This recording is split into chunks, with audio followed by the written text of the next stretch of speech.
Oi, eu me chamo Samara Souza, eu sou do município de Mocajuba e eu moro em Belém desde o meu ensino médio. Construí minha vida em Belém do Pará. Trabalho na área de vendas, sou gerente comercial e sou gestora ambiental também, como de profissão. Eu sou a Tainá, eu sou fisioterapeuta, eu estou residente, da UEPA, no Programa de Saúde da Família, e eu também sou mestranda da UFPA. Eu me chamo Camila Rodrigues, sou psicóloga, e atualmente eu atuo mais no campo da psicologia social. Também já fiz atendimento clínico individual, mas agora o meu trabalho está muito mais voltado para trabalhar coletivo e grupo, e tenho um trabalho já desenvolvendo com populações tradicionais. Então, atualmente eu tenho trabalhado na resposta humanitária como psicóloga, num projeto que é um projeto de parceria entre duas organizações humanitárias internacionais, que é a Unicef e Aldeias Infantis SOS. E esse projeto ele trabalha com educação não formal e proteção social de crianças e adolescentes e suas famílias da etnia indígena venezuelana Huaral, que são indígenas refugiados.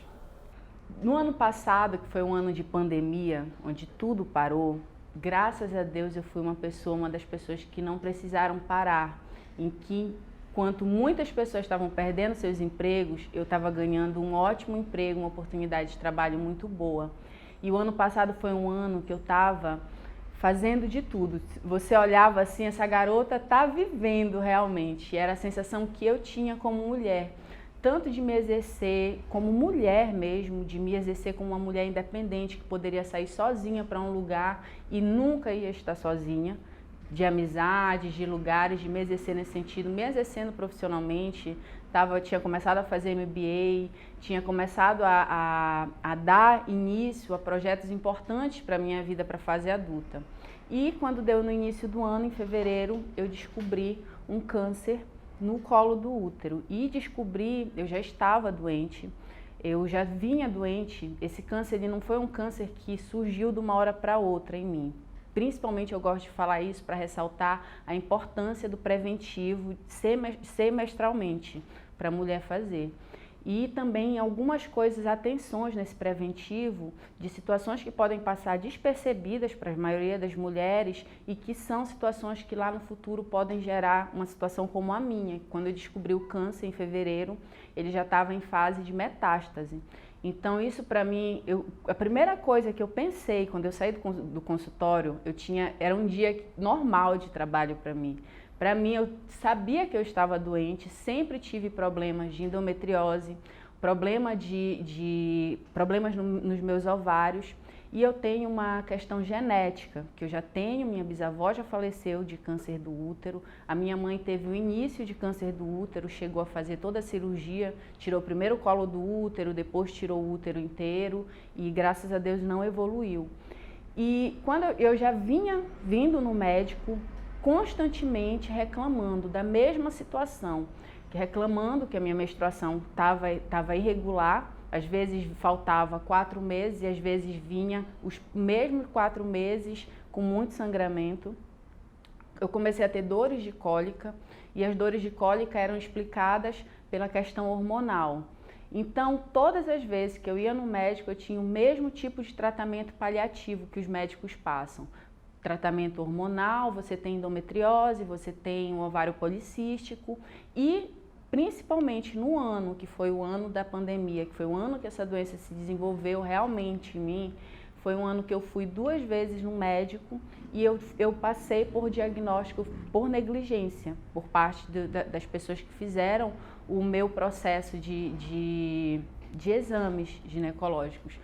Quando uma mulher vai fazer o seu Papa Nicolau, o seu exame ginecológico, é importantíssimo nós sabermos que o médico precisa visualizar o colo do útero e fazer toque. Isso é uma coisa que a maioria das mulheres às vezes não sabem. Eu tenho conversado com muita gente a respeito disso, eu já conversei com mulheres que nunca passaram por isso, sendo que é o processo mais importante para se identificar um câncer no colo do útero. E eu, nas 2 vezes que eu fui no médico ano passado, eu fui 2 vezes e nas 2 vezes não foi feito esse procedimento em mim. Foi feito processos, vários tipos de exame que nos exames também não detectou. E é aquela coisa que fica a pergunta, por que não detectou? Era para aparecer ali. Ou seja, eu fui invisibilizada. Eu fui invisibilizada no plano de saúde, que era o plano que eu estava fazendo as minhas consultas. Mas imagina o quanto que as mulheres não são invisibilizadas nesse diagnóstico ginecológico no SUS. Bom, a minha atuação, ela é direcionada para atenção básica mesmo. Então, a mulher, ela é a maioria nas unidades de saúde, nos serviços de saúde, né? É normalmente ela que procura o serviço.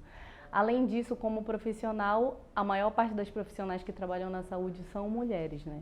Então, a gente tem uma grande atuação, né, como mulher e um grande público, né, de mulheres que a gente sempre atende todo dia. As políticas públicas que tem são as políticas públicas de também assistência social, né, de acesso aos CRAs, aos CREAs, de atendimento especializado, né, para as mulheres vítimas de violência doméstica, violência de gênero. E o CAPES, né, também, que é mais voltado para a saúde mental de pessoas em sofrimento mental. Então, Ofir Loyola, eu não posso chegar furando fila. Assim como eu, que estava no estágio com metástase, tinham outras pessoas em estágio de metástase precisando usar as 2 únicas máquinas de radioterapia que o hospital tem e precisando fazer os tratamentos. E o meu problema ficou bem aí. Se eu fosse esperar pelo Ofir Loyola, eu teria que esperar pela radioterapia e esse processo eu teria que começar meu tratamento junto, quimioterapia e radioterapia. E 1 mês, 2 meses para mim significava morrer. A mulher, ela é a pessoa que vai chegar na unidade de saúde. Normalmente ela vem acompanhando o parceiro, o filho, ou ela vem sozinha, né? Normalmente quando ela procura a saúde dela, ela vem sozinha. E ela tem diversas demandas, a gente atende desde a mulher que vem acompanhando o seu filho numa unidade de saúde, assim como uma mulher que vem procurar um atendimento ou numa gestação ou uma idosa. Então é bem abrangente a nossa prática na unidade de saúde. Eu entendo que cada vez mais a nossa profissão, né, como psicóloga, vem sendo buscado, sobretudo nesse momento da pandemia, porque essa pandemia também suscitou dentro de cada uma de nós, né, sobretudo das mulheres, de mães, né, que lidam com o isolamento social, lidam com a solidão, questões muito profundas, assim, feridas históricas e pessoais também, né, que vem como herança também das nossas mães, das nossas avós, né? Então, eu compreendo nesse momento a importância de ter esse trabalho, esse acompanhamento profissional, também que cuide dessa saúde psicológica, integral, emocional das mulheres, né, para a cura dessas feridas também, das feridas com outras mulheres, da ferida em relação à expressão, a nossa expressão, né, do corpo, da voz. A atenção básica toda tem um papel bastante importante. Ela é a porta de entrada de todos os serviços de saúde. Então, a gente consegue acolher essa mulher e dar uma atenção para ela no serviço, que é a atenção que ela normalmente vai levar para todo o caminho que ela vai fazer na rede de saúde, né? Para ela chegar, talvez, ter um diagnóstico precoce, para que ela tenha uma assistência que seja domiciliar ou uma assistência dentro da unidade. O que está acontecendo agora, por exemplo, com a pandemia, é que muitas mulheres estão chegando nas unidades com vários casos de depressão. Chega uma mulher que está no serviço, ela chega ao serviço muito com bastante demanda, né? Em casa ela tem bastante demanda, então as pessoas todas dentro de casa trazem isso para ela, né? Então é uma mulher que chega com a gente assim bem atribulada. E aí a gente acompanha todo esse caminho. A gente tem os serviços que trabalham os exercícios com as mulheres, a gente faz o acompanhamento pré-natal também, a gente pode estar atuando nessa área, a gente faz visita domiciliar, né? Então é bem abrangente. Eu conheci outras pessoas nesse mesmo processo que não resistiram, pessoas que estão tendo uma luta muito mais difícil do que a minha, E a minha história é que eu tenho certeza que se eu não tivesse amigos, se eu não tivesse o conhecimento que eu tive a minha vida inteira, eu teria morrido. E eu tenho certeza que muitas pessoas, as pessoas que morrem de um câncer, elas morrem por essas faltas, por essas pequenas falhas. Não estou criticando, se não fosse o nosso sistema único de saúde, no que seria até dessas pessoas, mas nessas pequenas falhas são as falhas principais que as pessoas morrem.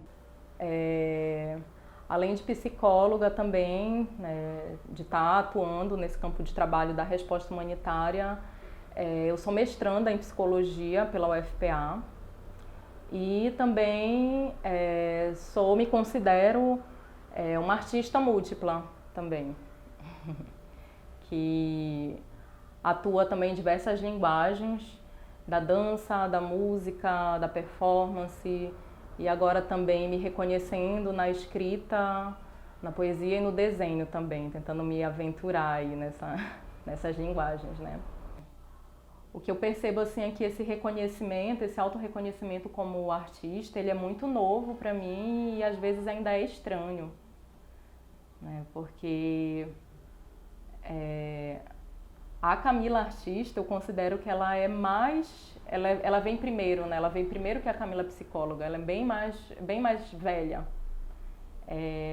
Porém, ainda é um processo novo para mim, justamente porque na psicologia, por exemplo, eu tenho hoje um diploma, por exemplo, para me respaldar, para me validar enquanto psicóloga. Um papel ali que pode validar a minha atuação profissional como psicóloga. E aí eu fico pensando na arte. Como é que eu vou comprovar, o que eu tenho para comprovar a minha expertise como artista? Então ainda é um lugar muito inseguro para mim. Eu sei que esse, apesar de tudo, assim, eu tenho consciência que esse é um pensamento que é fruto de uma educação que é colonizadora, e academicista também. Mas ainda assim, isso permeia também os meus pensamentos, Então, esse processo de reconhecimento como artista, essa questão política de autoafirmação e de identidade mesmo como artista ainda é um processo bem recente para mim. É bastante desafiador. Eu vejo, por exemplo, várias amigas minhas que estão passando por um momento bem difícil, porque tu tens, por exemplo, como mestranda, a gente teve que ficar mais em casa, Teve que ficar assistindo aula online e aí, ao mesmo tempo, tem que cuidar da casa. Muitas das minhas amigas, por exemplo, são profissionais de saúde e ficaram dentro de casa, nesse momento. E aí tem que cuidar da casa, do filho e, ao mesmo tempo, assistir aula ou dar aula. Então, esse momento foi bem desafiador. E aí, ainda mais com o governo que a gente está tendo agora, Porque a gente tem as políticas de saúde da mulher. É importante o papel da mulher. A mulher ela tem que ser proativa na saúde dela. Mas quando tu faz discursos em que essa mulher ela é colocada de lado, ela tem que ser passiva nas atividades dela, ela tem que ser passiva na educação dela, na saúde dela. Isso faz com que a mulher chegue a nós muito mais carente de informação. Às vezes a gente tem que dar um auxílio relacionado a sexo, a camisinha, coisas básicas que todas as mulheres deveriam saber. A mulher não sabe, às vezes, o que é orgasmo. A mulher não sabe, às vezes, como utilizar uma camisinha, sabe? E os serviços de saúde, essa porta de entrada, ela é completamente importante. Em relação ao Outubro Rosa, as campanhas elas estão acontecendo. No entanto, por causa da pandemia, as mulheres estão procurando menos os serviços de saúde e, por toda a conjuntura do país, estão acreditando menos nos serviços de saúde. Às vezes já chegam com uma pulguinha atrás da orelha, não procuram tanto o profissional, ainda mais para falar de coisas que são sensíveis à mulher, A gente ainda tem muito tabu nas coisas. Falar sobre o seio, falar sobre dores, falar sobre câncer de útero, sobre sintomas que são do corpo dela, né? A mulher, ela tem esse tabu e aí para chegar no profissional de saúde é mais difícil. Por exemplo, eu sou fisioterapeuta. Eu tenho um atendimento inicial com a mulher, mas às vezes ela só quer falar quando chega no médico. E as consultas com o médico demoram, entendeu? Então eu posso dar esse direcionamento, eu sou capacitada para dar esse direcionamento. Mas aí com tudo que está acontecendo a gente tem um pouco mais de dificuldade. Mas as campanhas do Outubro Rosa são importantíssimas, né? A mulher, ela precisa se conhecer seu corpo e a partir disso conseguir procurar o serviço de saúde, ser direcionada para todos os serviços.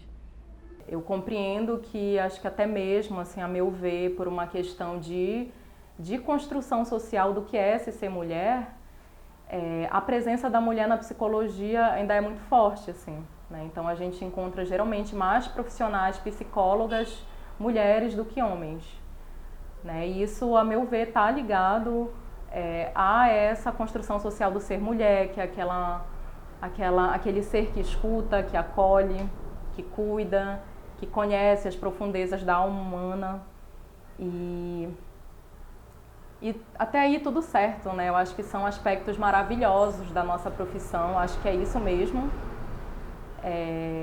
Contanto também que esses aspectos eles não anulem e não estejam dissociados do aspecto do enfrentamento também da nossa profissão, do enfrentamento às injustiças, às desigualdades sociais, o enfrentamento às violências, também esse papel mais político, crítico, social do profissional psicólogo e de combate também a essas políticas de morte desse governo neofascista que a gente tem vivido, né?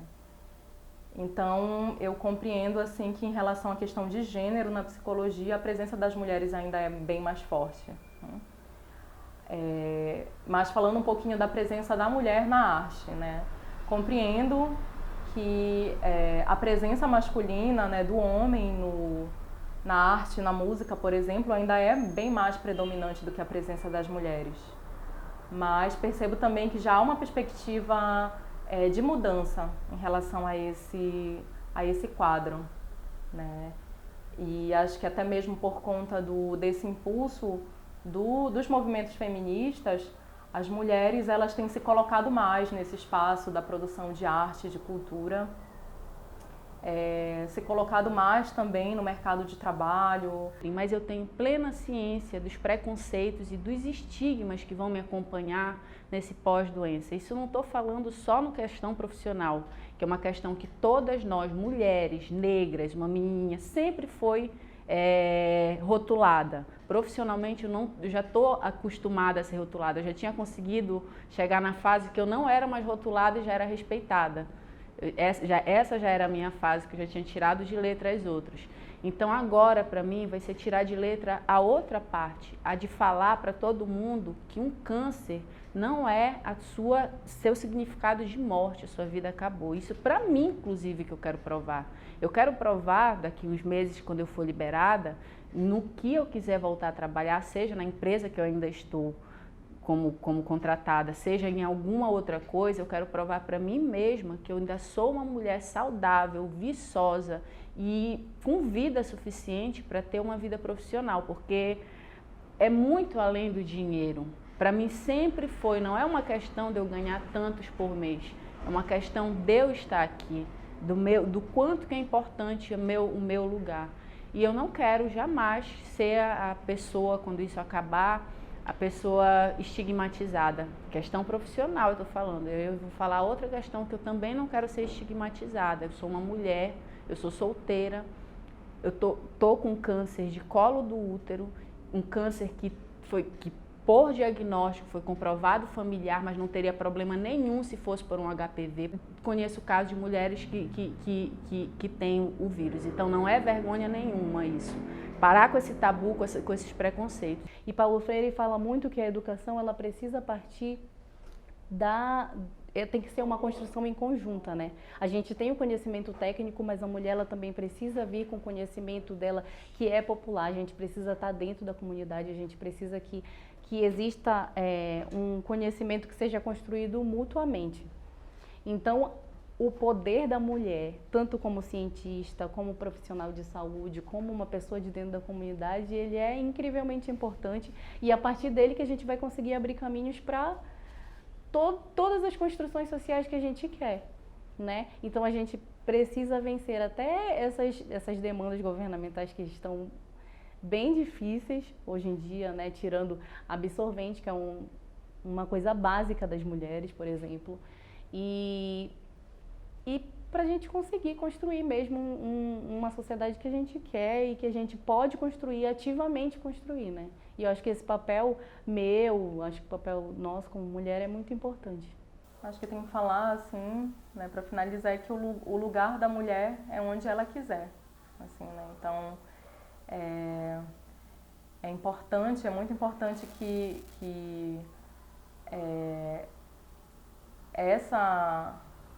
as mulheres, elas não sejam condicionadas a um único papel, né? Elas não sejam só condicionadas a esse papel de cuidar do outro, né? Que historicamente a gente vem sendo condicionado mesmo, né? A gente vem sendo ensinada, né, a sempre estar nessa relação de cuidado com o outro, na relação de cuidado com os filhos, na relação de cuidado com o marido, com a família, com a casa, né? E a relação de autocuidado, de cuidado consigo mesma, não nos tem sido ensinada, né? Então ainda no século XXI, ano de 2021, ainda nossa educação está nesse ponto, né? As mulheres, elas são educadas para cuidar do outro, enquanto os homens são educados para se autorrealizarem, para investirem na carreira, né? E isso precisa mudar, né? E não é uma forma de desmerecer esse trabalho do lar, esse trabalho do cuidado, que é muito importante, mas de abrir esse leque de possibilidades para que as mulheres realmente possam se autorrealizarem onde quiserem, né? Lugar que quiser, fazer o que quiser, se experimentarem, se descobrirem, né? E acho que é essa. Então, a visibilidade que eu tenho e o que está acontecendo comigo, eu com certeza quero usar para que outras pessoas consigam não passar por isso. Que o que eu vivi seja tido como conscientização, que o que eu vivi seja algo para ser conversado com outras mulheres. Inclusive, até o mês de visibilidade do câncer de útero não é tão visto quanto o da mama, porque é uma coisa, é um tabu, né? É um tabu e é um câncer tão agressivo quanto. Então, é invisibilizado e as pessoas que são acometidas dele sofrem também vários preconceitos a respeito disso. Que eu viva para quebrar isso. É só isso que eu quero.